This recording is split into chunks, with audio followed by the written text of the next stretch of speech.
यानी आपके कहने का मतलब है क्रोध को दबाने के न केवल साइड इफ़ेक्ट्स हैं, ये खतरनाक भी हो सकता है। हाँ बिल्कुल, ये डेंजरस तो है ही।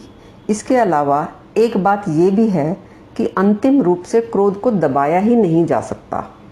दबाने के लिए निरंतर मन को तनाव में रखना पड़ता है, और फिर दबाया हुआ क्रोध कब फट जाए इस संबंध में कोई नहीं जानता।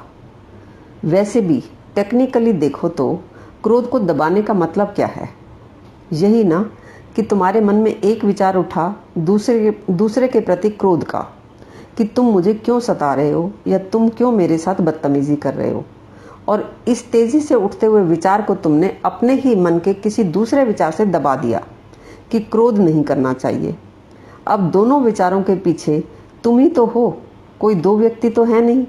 तुम ही क्रोध कर रहे हो और तुम ही क्रोध को दबा रहे हो।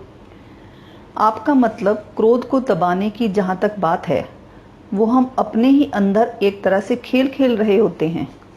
हाँ बिल्कुल। तुम अगर एक हाथ से दूसरे हाथ को खींचो तो क्या होगा?